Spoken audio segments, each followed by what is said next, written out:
This year in 2020, we were back to our three main locations, which we'll dive into in just a little bit. And at each one of those locations on really busy days, we have a table set up just like the one that you can see here. Nice table skirt, uniforms, looking very professional, and just trying to be as friendly as humanly possible to all visitors and give everyone the same level playing field and give everyone a basic level of information as they're coming in. So as you can see in this image on the left, we have two of our stewards behind the table. That's Jenny and Madison. And they're just informing visitors about different things that they should be aware of at the Blue Hole. And the Blue Hole is unique because it has a nice waterway system. There's a lot of visitors in that area, and it's historically been plagued by things like litter, rock dams, rock stacks, erosion, and the like. And there are some really key and important special regulations there, including, the very first of its kind permit system, which you can see on the right side image, a pamphlet showcasing how to get a permit. So this year we had all of that information available, and we had a lot of visitors, more than we've ever seen before. And so this type of information was critical, and making sure that people had that information, that they were ready to experience it in an impact-free way. But also had some other alternatives of different places to go. So that's the link of encouraging people to seek out other Catskill recreation activities or locations, as well as maybe businesses to pursue as well.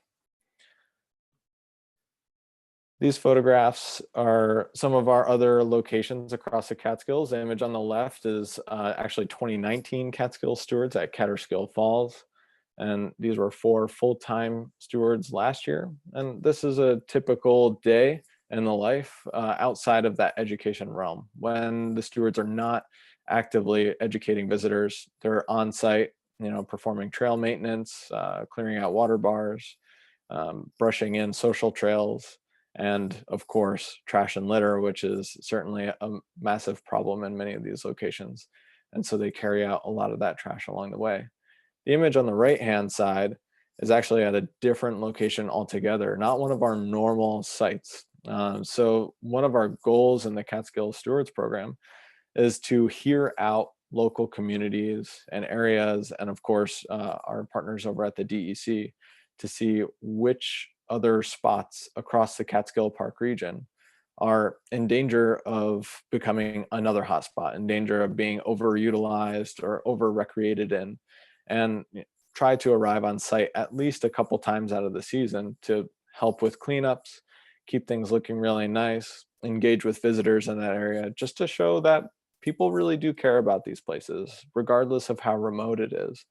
So between our normal places like Catskill Falls or Blue Hole, this area referred to as the Claryville Hole, or just the Streamway in Claryville, is another location that is seeing an exponential growth in recreation-based impacts and visitorship.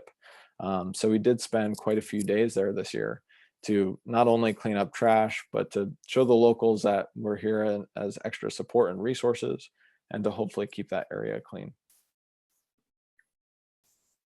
When we talk about impacts and we talk about why the stewards are doing what they're doing and why that work is of value, it's because of images such as this. I'm not sure if this happens all over the country, although I have seen litter and trash in other locations, but it seems to be that in places where we are, our work is sorely needed. So we can kind of go through these images and we can see that people are either leaving this trash haphazardly or specifically trying to squirrel it away so they don't have to put it in their car. So that image on the left is actually an undesignated firing that was built, and a fire was created inside of that firing, and people had left all their glass in there. And so when the stewards had found this, not only were they focused on cleaning up that glass, so no kids that were running around trying to camp locally would be hurt by those, and then they additionally got rid of that firing altogether, rehabbed the site, and moved on. The image in the center here is unfortunately a fairly common occurrence at times, especially on busy holiday weekends. This is after July 4th weekend. It's clear, a family wanted to have a really wonderful picnic or barbecue. They brought all that stuff in, that disposable waste, and did not pack it out with them. Even with signage all across the corridor of the Blue Hole that says carry in, carry out, there is still a lacking educational component that people think that someone is going to come in and clean up after them. And while that is the case with the Catskill Stewards Program, it's not something that should be relied upon. And that's a message that we try to get across. It's all about self-reliance and instilling that self-reliance in those other visitors. And then on the right side, there was an effort to limit some of the parking across the corridor in the Picayune Valley, riparian area. And you can see on the right image, some visitors had, in fact, taken their bagged garbage, probably from camping or some other picnicking activity, and packed that inside of those big cones. And when the stewards were trying to put them back where they were supposed to be, they were really heavy and they were trying to figure out what is going on. Turns out they were filled with trash. So luckily, all this being said, with all this cleanup in effect, there are some really great changes that have occurred over the years at the Blue Hole, and that includes 2 bear-proof dumpsters. So the stewards actively utilize those, but also educate people on how to use those in the same process, because it's not so simple sometimes. And the result of that has been better signage for people on how to use those dumpsters, and also less trash overall in a normal year. So last year in 2019, much different than this year. And we'll talk about that once we get to our graphs and metric stations, kind of talk about some of those numbers and think about that process. So just a quick note before we continue on, if you all just joined, thank you so much for having doing so and for registering and joining us tonight. We certainly really appreciate it.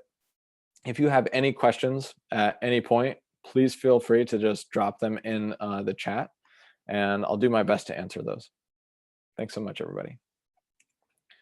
All right, quick history. It's not a very old program, so it's not going to be a very long history, but we can split it up into the past 4 years or so. In 2017, that is when the idea, the catalyst for this program really began, after a Blue Hole hotspot.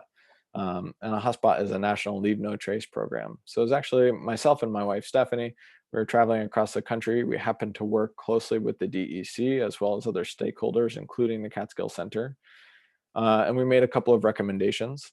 One of those was to create an outreach and educational program, such as a steward program. And the other was potentially implementing some sort of permit regulation system, which is now what the Blue Hole permit system is.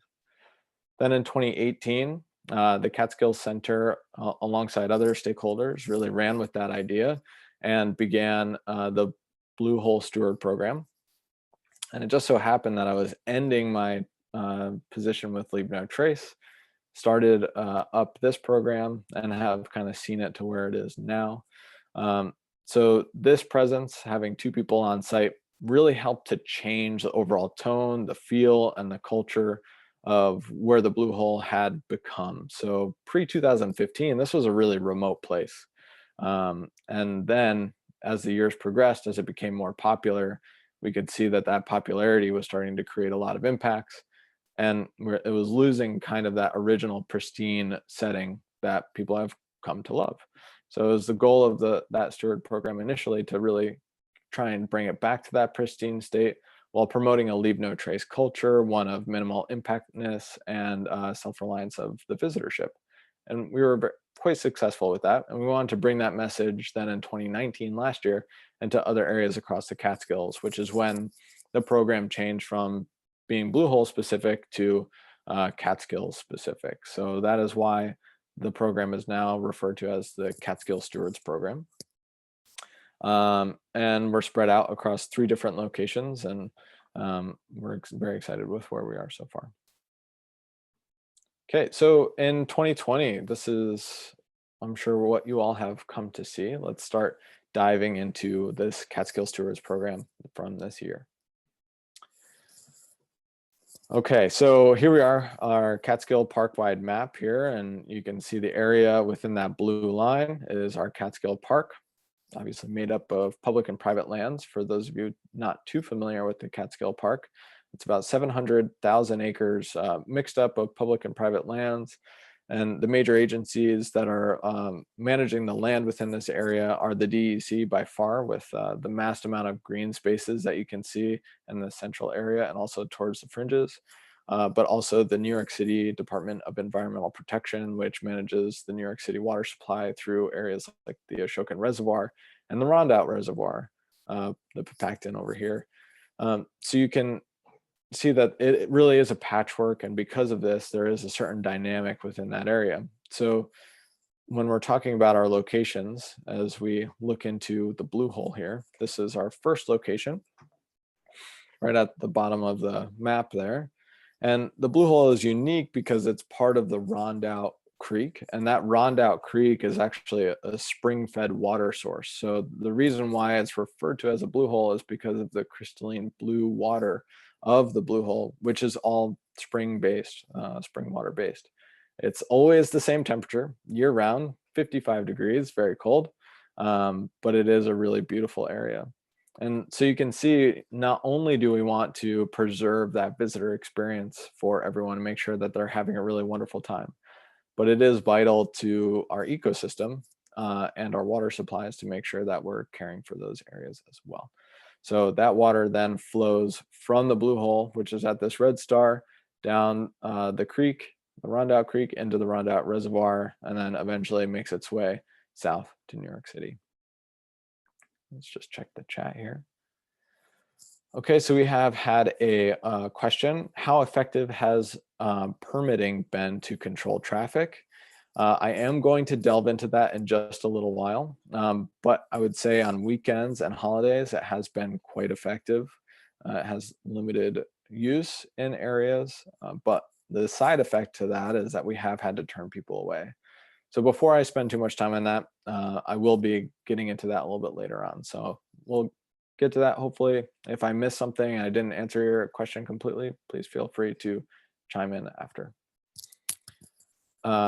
Another great question is, are there any plans to expand the program to weekdays too? I have driven by during the week, and the amount of trash left behind in parking areas and dumpsters was staggering. And that is true. So far, we actually have full-time coverage. And so basically from Thursday is the Stewards Monday, and it goes all the way around until Monday, which is their Friday, essentially. It would be wonderful to be able to offer some coverage during Tuesdays and Wednesdays, and that may be coming into the fold for 2021. Hopefully we can have continuous coverage. Just right now for 2020, that is what we had. So yeah, we are aware it is a problem, especially this season with the amount of use. Okay, so our other locations are here over at the Plat Clove Preserve. If you haven't been, you should check it out. It's a really wonderful area, beautiful cascading waterfalls, very gorgeous location, access to DEC sites, including the Devil's Path. And then we also have this location up here, which is Catskill Falls, part of the Catskill Clove, easily the tallest waterfall in the Catskills, not necessarily in New York State, but it is a two-tiered waterfall, about 260 feet in relief, and it is absolutely staggering. Certainly worth the visit. So within these three different locations, this year in 2020, we had 3 full-time stewards, and they were primarily based at the Blue Hole in Catskill Falls. And then we had 1 part-time person over at the Plat Clove Preserve. In 2019, so last year, it was a little different. We had 4 full-time people. Unfortunately, due to COVID-19 and our hiring process at the beginning of the season, we were unable to get that 4th full-time person, which resulted in how we were able to cover Catskill Falls. So I spent a lot of time at the beginning of this kind of talking about Blue Hole, but Catskill Falls has its own other slew of impacts and special regulations and concerns and considerations, and is easily the most visited location in the Catskill Park. And so that coverage is also incredibly important as we talk about what the stewards are doing, that educational component that we're getting across. It's a really vital link. So I'm going to delve into this next step. So I alluded to kind of that bumpy start. It was really interesting kind of going through the whole hiring process and not having a real face-to-face with a lot of our new stewards coming on board, other than with Zoom meetings or video conferencing. Fortunately, we ended up with some really wonderful stewards, including 2 stewards who came back from last year, and we're very excited about that. But we ended up with some really wonderful stewards, and they did a fantastic job this season. And so even through all that bumpy start and an unnormal situation, they really killed it. They kicked it out of the park as far as I'm concerned. So that training was done over Zoom, and that includes leave no trace training, our own Catskill Center training covering PPE, personal protective equipment, and COVID protocols that needed to happen. So you can imagine like the amount of intricacies that have to go into a public facing program during a pandemic is pretty staggering. I'm sure we should have bought some stock in Lysol before all of this started. And you can see that image on the right of Jenny and Madison wearing masks, and under the table is a stack of paper towels and Lysol and other bleach products to make sure that all of our stuff where people were touching were staying clean and as clean as possible. And it's hard to see, but this right next to Jenny here is actually a stick. And so when pointing on the map to encourage people not to touch the map themselves, we were using the stick and identifying those things and making sure that people are staying that 6-foot bubble away. So this season, the Catskills, with all of those businesses being shut down across the state and across the country, our outdoor spaces got super popular. And the Catskills have always been incredibly popular to begin with. And this year, it really grew even more. So we easily had the highest number of visitors to our trails and waterways here in the Catskills than ever before, as have most outdoor areas all across the country. It has been a really interesting trend to see, and likely not one to go away anytime soon. For our stewards, this high number of visitors meant balancing a welcoming educational environment and being welcoming to the area, while also making sure that those other duties were taken care of. So cleaning up the trash and litter, illegal campsites, promoting the stream health, and other responsibilities in the field were taken care of. And that amount of visitors meant that some days, as some of our participants are aware, were, that some of that trash was sticking around. We weren't there every single day of the week. And when they weren't there, such as on their days off, there was that huge increase of litter, rock dams, rock stacks, and user created trails. And even on social media, people would go maybe on a Wednesday afternoon, even after just one day of the stewards not being there, and they would see the amount of trash being there and being completely appalled, which is understandable. But we are doing something about it. We're actively working to keep this area as clean as possible. Let's see. Looks like we might have another question come in. Yeah, this one's from James. It says, he is the president of Morgan Duke Conservation Society and have a VSA with Peak Moose Blue Hole. We had just 2 or 3 people signed up to help at the Blue Hole for next year, and looking forward to helping out. James, we're always wanting to work with you. You do fantastic work. We've loved working with you in the past, and hopefully we can set up some big cleanup days in the future. And that goes for any of our other participants here. Be on the lookout for volunteer cleanup days. We're going to have a whole new volunteer presence at the Blue Hole, as well as other locations across the Catskills. So stay tuned for those. And the metrics. So when we look at metrics and these numbers of the 2020 season, for those who are metrically minded, this really does paint a clear picture of the type of issues and the type of growth that we were seeing overall. So our visitor engagement reach with those 4 stewards across the whole season was 72,859 people thereabouts. There's obviously some level of error in there a little bit, but using clickers and just a pretty simple way of tally marks and things and notebooks, we've been able to track that many people. The trash bags is very, very accurate. I can tell you that, because they had to carry out every single one of these bags to the trash bins. And that was 351 bags, which is about 7,000 pounds of trash. And that's much higher than any other year. All of these numbers are much higher than any other year. Pretty staggering. Fire rings deconstructed is 25 and sites rehabilitated. Essentially what that means is with every fire ring that is built by a visitor, it's inevitably impacted in other ways. So we refer to them as campsites. Whether or not someone stayed there overnight, they are impacted in that forest floor, and the vegetation surrounding it has been impacted significantly. So we fluff that area back up. We drag in sticks, rocks, anything you can think of that is natural flora of that area. And we fill that space back up to make it look like it was untouched.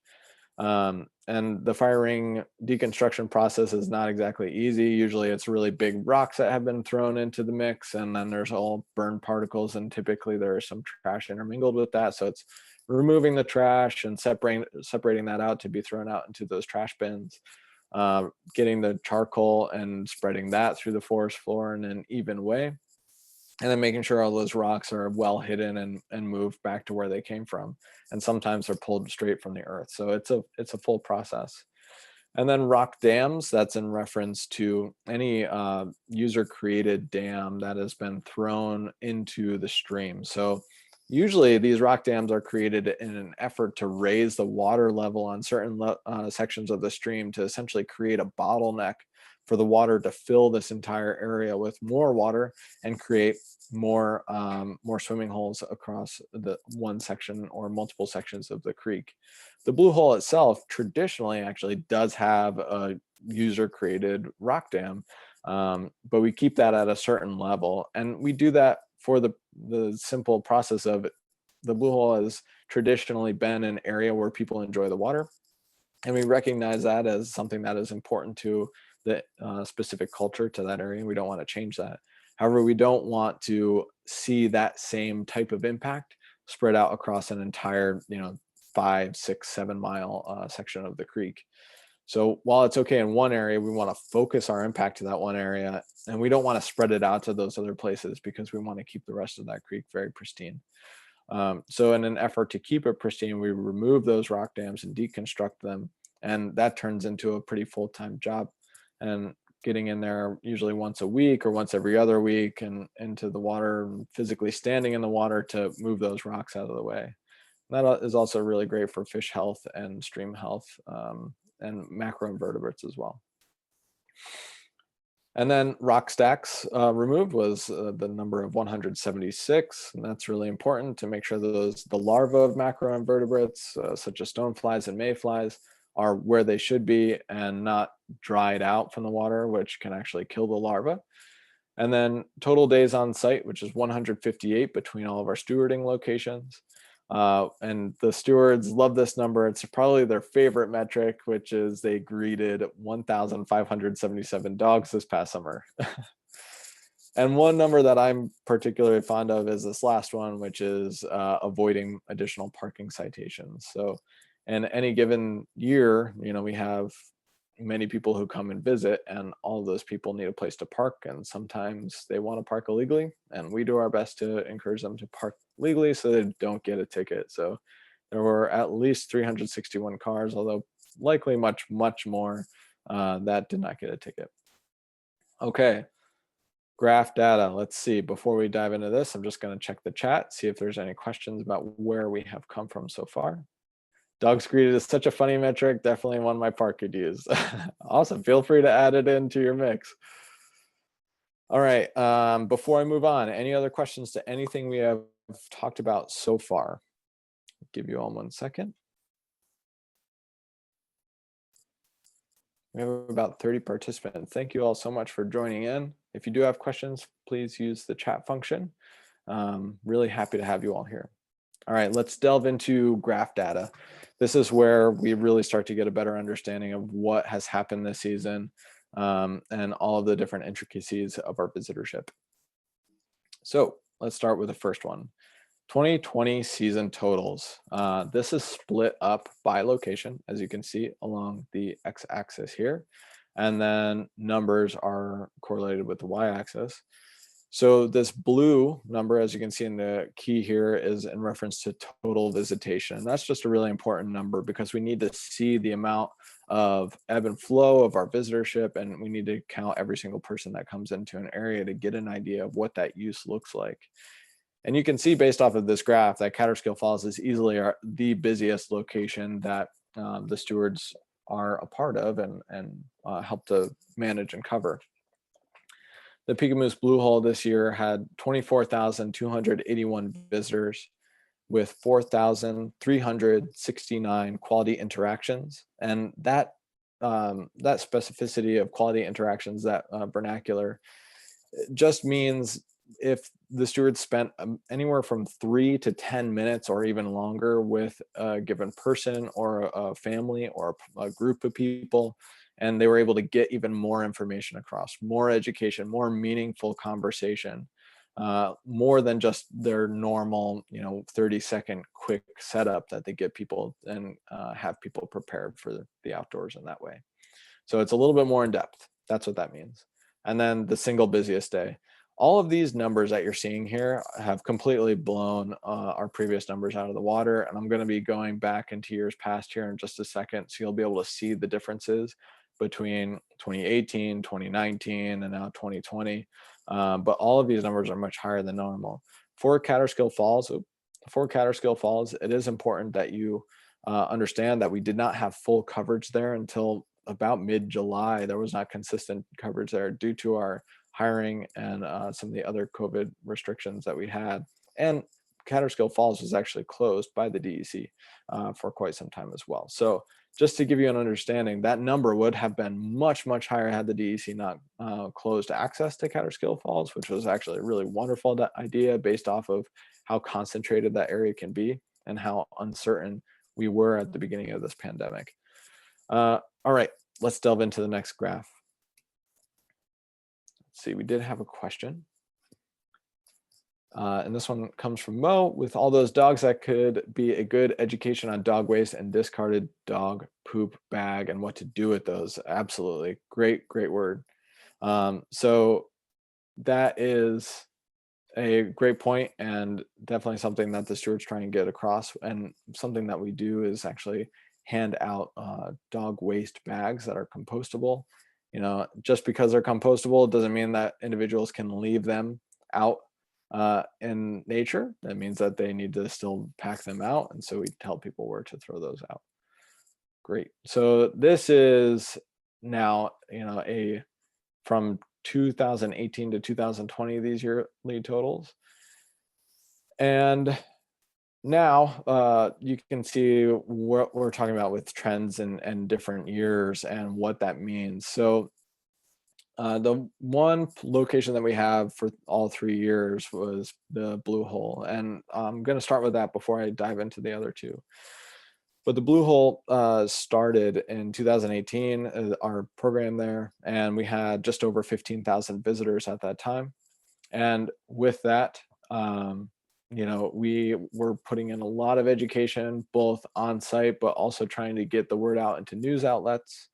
We were reaching out to websites and such just to give people a better understanding that, hey, there's a permit system here. There's also an educational component to this, and we want people to maybe consider going to other locations. And based off of all that outreach and education that went out into the world in 2018, 2019 was a big change of numbers. We actually saw a positive trend of what we were hoping for. And that was a reduction in visitorship overall. Those numbers aren't in direct concert with any one particular thing. That was really had something to do with DEC coordination, Catskill Center coordination, and other outlets trying to get that word out. Now, in 2020, you can see that number completely blew those years out of the water with 24,281 visitors to the Blue Hole.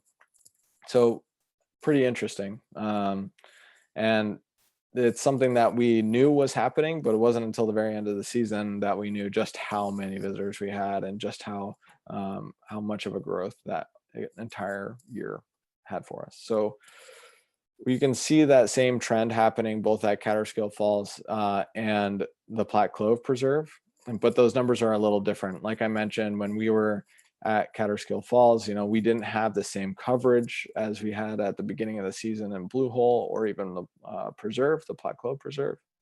So that number seems a little less stark. However, what I can say is I did some math, and I found that last year in 2019, we had about 58 days on site. And if we take our average day use from 2020 and we had the same number of days, we would see an additional 19% addition to that. So we would see at least a minimum of, when we would have been on site, an additional 10 to 15,000 visitors at Catskill Falls for 2020. And then over here at the Plat Clove Preserve, you can see that number basically doubled, more than doubled this year. So let's dive into the next one.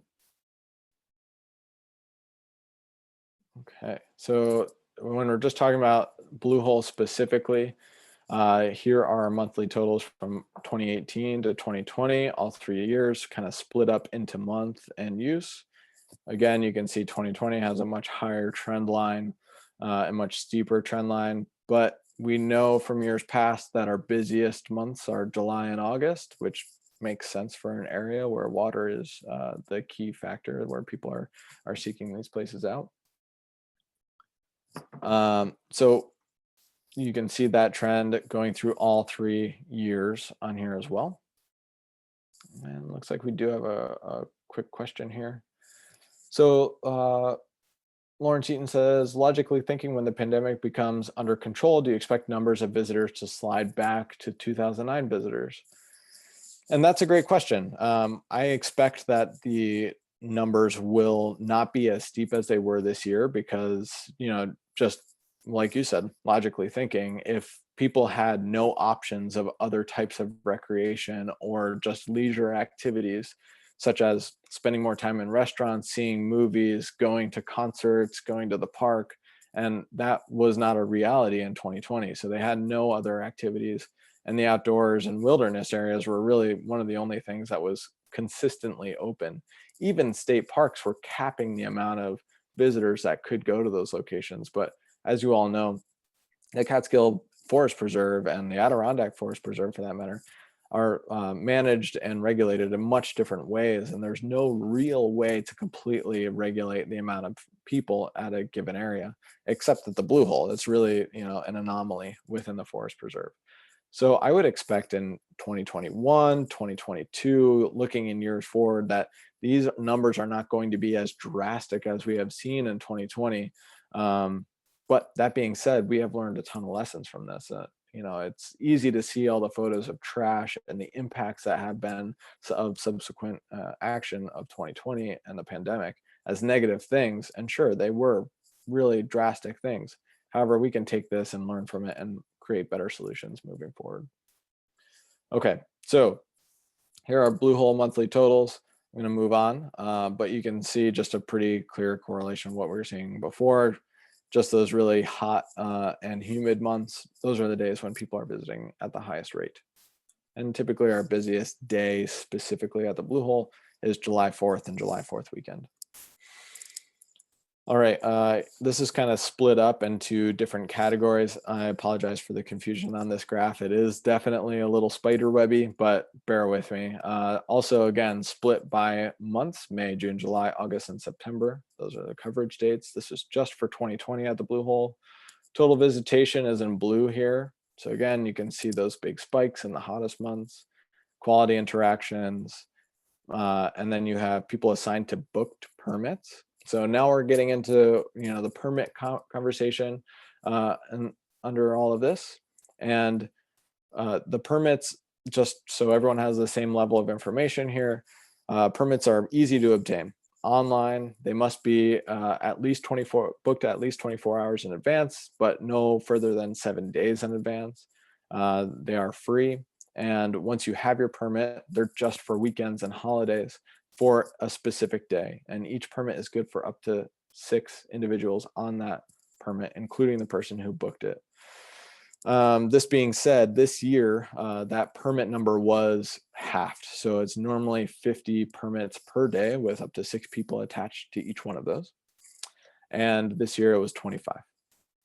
So people assigned to book permits just means that those were the amount of people that were assigned to all of the book permits, not necessarily those people who were on site. Okay.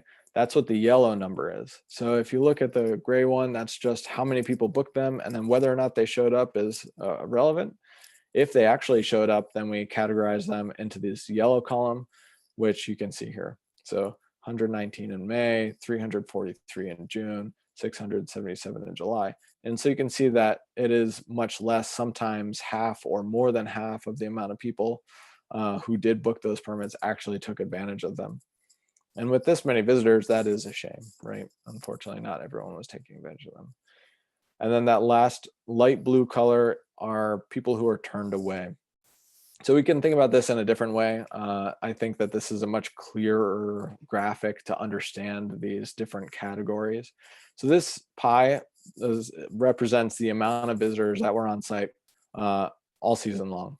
Okay, so you have weekend visitors, which are split up into that permit category, and weekday visitors, which are put into this orange category over here. So of those weekday visitors, you had, just under 9,000 people who are visiting during the day. And those busiest days during the week are typically Mondays and Fridays. We saw a big ballooning of that. And that's in a normal year. That was in 2018 and 2019. We saw that kind of bookending the week. Those were the busiest days. This year, however, it was pretty much every day of the week was just as busy. We had almost 1,000 visitor days this year in 2020 on a Wednesday. And has been previously unheard of. That's just the way it is this year. Totally unique. So you can also see that there were quite a few hikers, more hikers than we've seen in the past, and they were primarily seeking out Piccamoose Mountain and Table Mountain. If you're familiar with that location, there is a trailhead to some of the 3,500 foot peaks right there by the Blue Hole, and that's what those people were accessing. And then also turned away. This is a big number, but you can think about how many people were showing up, and it does correlate to the amount of people that were there versus how many people were turned away.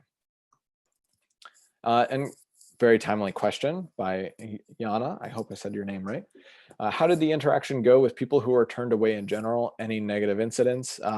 Normally, in years past, it's actually very polite, very non-confrontational. Every once in a while, you get some people who are a little upset. And in this case, this year in 2020, we did have some more incidents where people were not so excited to be turned away and going to other people. And we think that just because of how many restrictions were in people's day-to-day lives, that one more restriction when they arrived and they were unaware or not ready to receive that information, that no matter how friendly we were on site, people were just a little bit more agitated than normal. So yes, I would say a little bit more negative incidents this year in comparison to other years. And then here's one more before we move on to the next. And this question is from an Allie. I work in an urban state park in Saratoga Springs, New York. Awesome. I grew up in the Capital District. Our summer demographic is mostly weekend visitors from New York City, Long Island, New Jersey. I often come across picnic sites like the middle picture in the beginning. Do you think carry in, carry out still works, or could it be revamped? Do patrons mostly just expect a crew to clean up after them? The leave no trace, carry in, carry out concept always seems to baffle our patrons. I think it's site specific. That's a great question, but every park and location is completely site specific. There are some places where carry in, carry out works extremely well, such as areas outside of Washington, D.C. that are managed by the National Park Service. A lot of those parks have no trash cans whatsoever, and they have much higher visitation rates than some areas across the Catskills do. And, that is just a different user group, but it's also different recreation. So it really depends on what's happening. The issue, and one of the reasons why we see so much trash here, specifically at Blue Hole, and not necessarily the same levels of trash in other locations such as Catskill Falls or other hiking destinations, is just because of how many people do picnic and day use. So day use without moving around too much, no hiking really, and so on. Another question, this one comes from Matt Smith, is do the stewards interact with DEC rangers if enforcement or protection is required in the field? And yes, completely. So we have a very deep partnership with the DEC, one that has stretched from the very beginning of this program. And this program wouldn't be possible without that partnership, and both in the planning side of things, but also in on-site. So the forest rangers are completely integral into the success of any sort of educational program like the stewards. And forest rangers are on site anytime, usually anytime that the permit system is being regulated. So on weekends and holidays, they are there.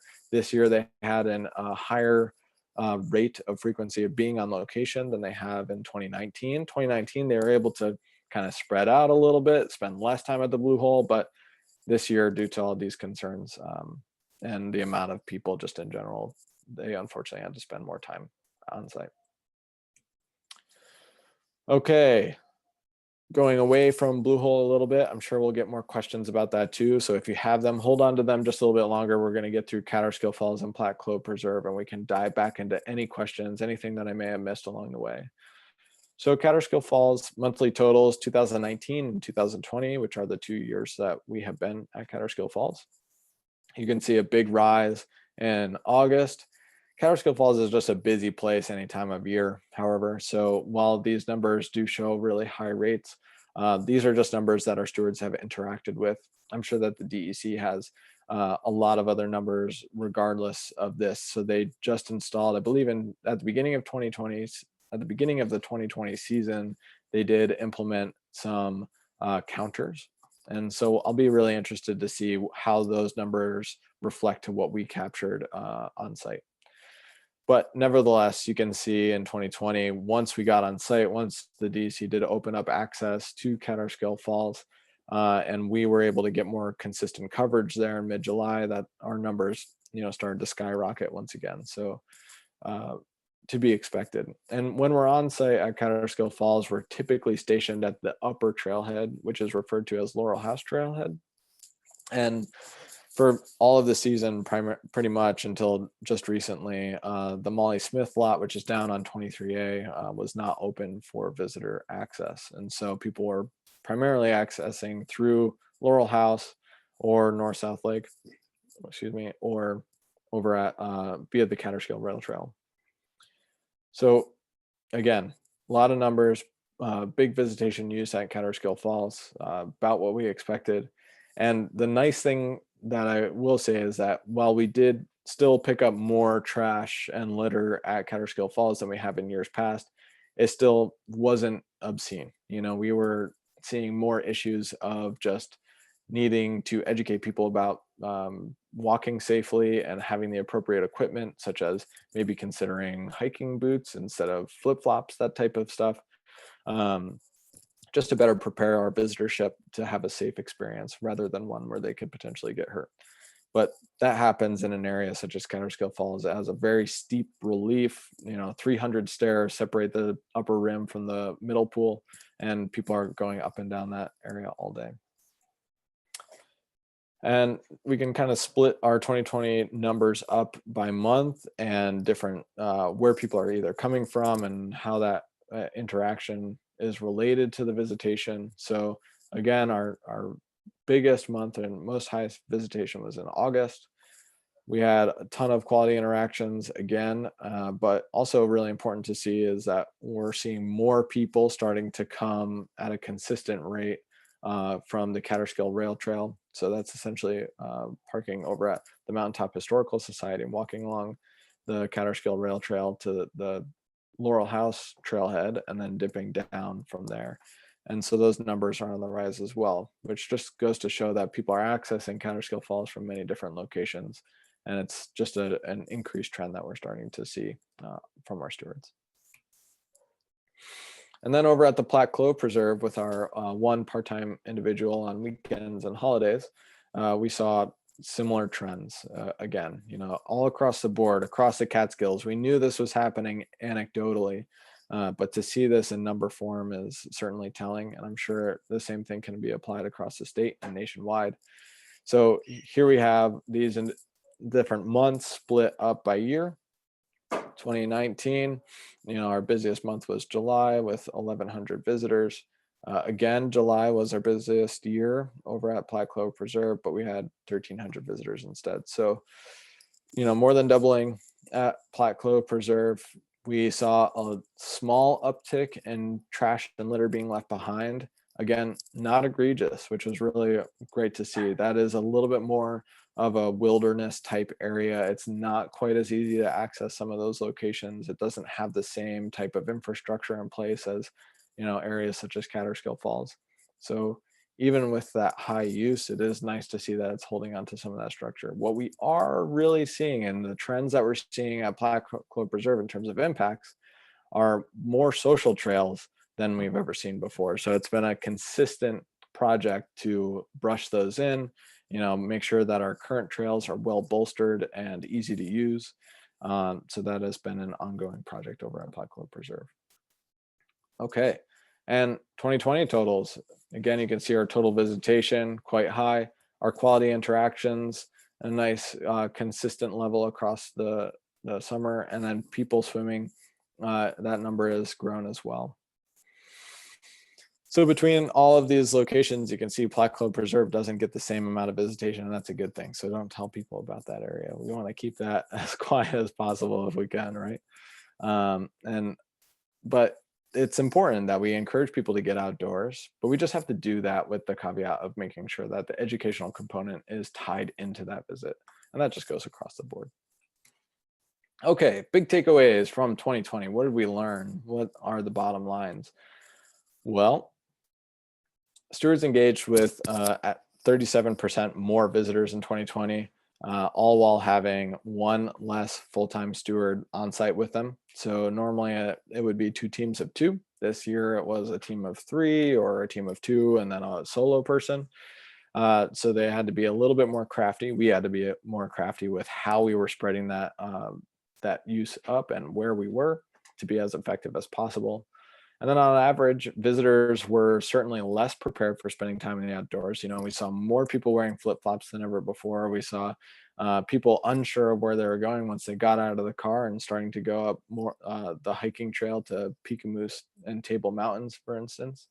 Then what I would say happens in a normal year. And these individuals and these visitors certainly required more information, more education, and more recommendations once arriving on site on what to do. So just a little bit more time.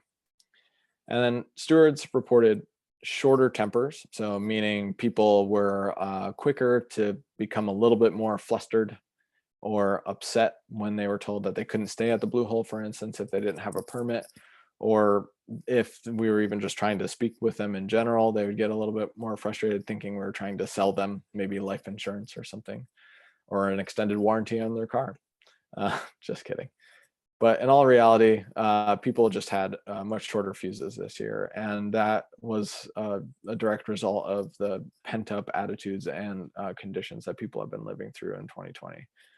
So that just meant, more Zen-like ninja style with the stewards and making sure that they were as level-headed as possible. And then due to uncertain funding challenges at the beginning of the season, daily coverage was reduced at Catskill Falls until mid-July. So we can expect to, if we were based off of the math that I was mentioning before, we could expect at least an additional 10 to 15,000 visitors had we been on site for a more consistent amount of time at the beginning of the season. Okay. All of this and those numbers and the success of the Catskill Stewards Program would not be possible without the continued partnership of the New York State Department of Environmental Conservation, REI Co-op, Rondout Never Sink Stream Program, all of our Catskill Center members for standing behind this program, the New York City DEP, Catskill Mountain Club, the Bruderhof Societies, and of course, the Hunter Foundation. So thank you so much to all of our partners for making this possible. We're able to hire people and get some really great Catskill area jobs in the mix and promote Catskill business as well, while also doing the hard work of conservation and protecting the ecology and ecosystems of our Catskill stewarding locations. So thank you so much to all of our partners. Without your support and their support, this would not be possible. And we look forward to a successful 2021. With all that being said, are there any further questions?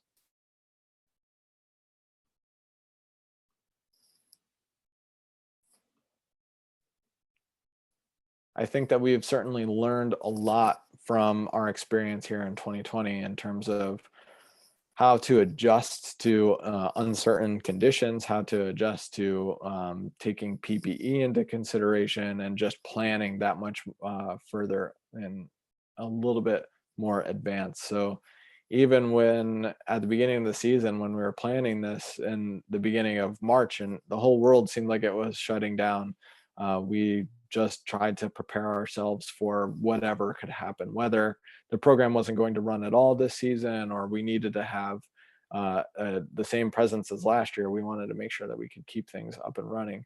And we're happy to say that we were able to keep it going, fortunately enough. So Yana says, sorry, one more question. For any returning stewards from 2019, what was their recollections like at the conclusion of the 2020 season? This was one of my important questions at our end of season wrap up, and making sure that we were getting as much information from our stewards as possible. And, it was the same narration that we were seeing across the board. And that is from 2019, it almost seemed, even with those numbers that we were seeing, about 50,000 visitors that we were interacting with, which is still a lot. The visitorship from 2020 really blew that out of the water. It was very interesting and presented a lot of challenges. And quite frankly, I got to give it to the stewards. I mentioned the stewards at the beginning, but they did a fantastic job of standing out there every day, speaking, answering the same questions over and over again, and really just putting in the hard work to make sure that they were able to see this mission accomplished through to the very end.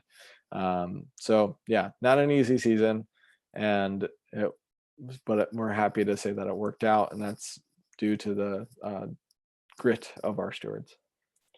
Thanks for the huge thank you. Really appreciate that. Really appreciate it. Another question is, do you anticipate placing a steward at Molly Smith's in 2021 now that the parking lot is open? That's a great question. It's something that we thought about at the beginning when we started covering Catskill Falls. It's not something that we're entirely opposed to. However, I don't know if we would have them at the parking lot itself, just due to the nature of it being as dangerous as it is at that location on 23A. It's a very fast road. People drive too fast in that area. And I want to make sure that we keep our stewards in as safe of a location as possible. So they would likely be at the trailhead itself, kind of over by where the kiosk is, if you're familiar with that area, kind of on trail away from the parking lot directly. But near that lower section, it would make sense to have someone there eventually. Not sure if that's going to turn into something that we do next year, but it could be something that happens down the road. Or maybe even having someone walking around the whole globe. So who knows? And Kayla White says, what is the actual use at the Blue Hole minus turnaways? That is a great question. Let me shoot you an email since I have your email, or you can access via our website, catskillcenter.org. You can go to the Catskill Stewards Program, where you will find the end of season report for both 2019 and 2020. You can download that report, and it has all those numbers listed out. And let's see. It says, yes, thanks for the work. Fantastic presentation. Oh, thank you. Didn't mean to read that, but thank you. What did the stewards say was their biggest challenge this season? I would say just the continuing use and not being able to have as much time in between visitors to focus on other projects, such as, either cleaning up litter or reducing the amount of rock stacks in an area. So that was one of their biggest challenges. And normally in a given year, we're able to put more effort into group educational programs, which is something that the stewards love to do. And so not having that as a part of their normal schedule was really challenging. We couldn't do anything in that way. So we did stuff online. We were hosting, Zoom conferences and webinars, and we were doing all sorts of things on the interwebs, but we weren't necessarily having that same component of the face-to-face interaction and education. So that was a big challenge. And the same side of the coin is not being able to host really big cleanups. And years past, we've always had really big volunteer cleanup days where we've had 20 people or more show up and help us clean up trash for a day. And not even necessarily to really pick up a ton of trash, but it's also just an opportunity to show that a lot of people really care about these locations. The Catskills are a really special place, made up of incredibly special and unique people across the area. And we love having those cleanup days with a lot of people. And so hopefully we'll be able to do that again in the future. And then great. Thank you all so much. I don't see any other questions coming in, so we're going to stop it there. I really appreciate everyone's time today. Don't want to keep you too long on this evening. Hope you all have a really wonderful night. And I really, really appreciate all the time and effort that you've all put in to caring for your own locations as you get out into the woods. And I would encourage you to continue to be a steward wherever your neck of the woods is, even if that's walking down the road. But thank you all so much. Really appreciate you all coming out, and hopefully we'll see you out on the trails. Bye now.